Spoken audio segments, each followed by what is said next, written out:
Right now, it is 6:40. This is the time of day where we check in with our friend Mike Eppel, and it's Friday. You got to be in a good mood, Mike. Good morning to you. I'm fine, thank you. Yes. And I put a caveat on that because I want this first story that we're going to talk about actually has me saddened to some extent. I know. You've already tweeted about it. Okay, so let's talk British Airways.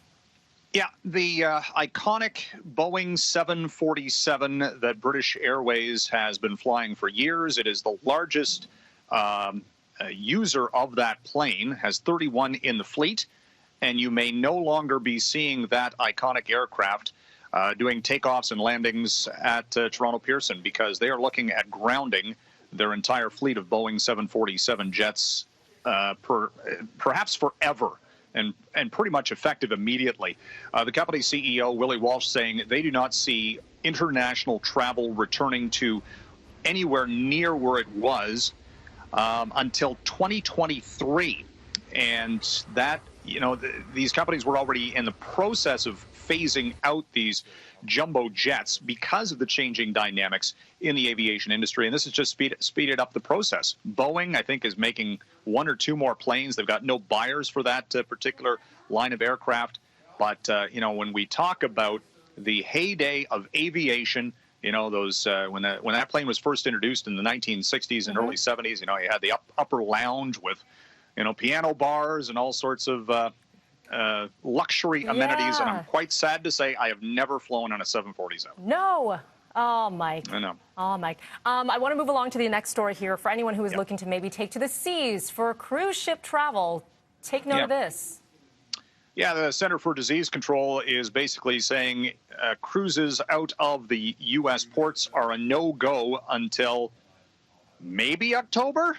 Yikes. They've said not through September, at least. They're just extending this month to month.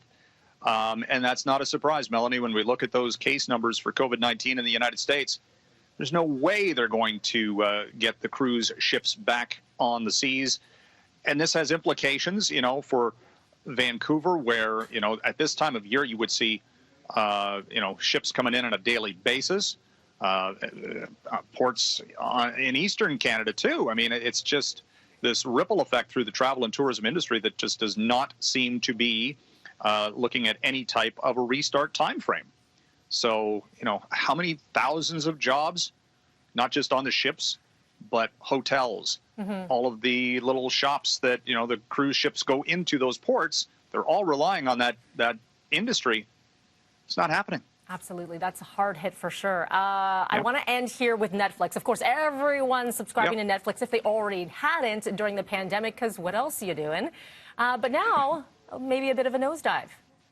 Yeah, the stock has been a very good performer this year. This morning, however, it had been down about as much as 15%, which is quite significant. The company is saying that momentum of people signing up for all of these streaming services, it's going to slow, and it shouldn't really come as a surprise.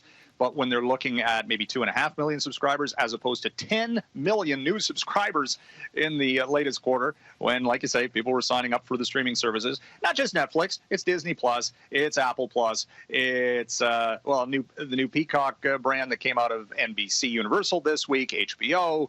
I can't even remember half of them now. There's so many. But it is. And the other thing, too, is are they producing anything new? I mean, they're spending billions of dollars a year on new productions. They're saying they've still got a lot of things in the pipeline, but that's going to start to be something to watch as well as the studios.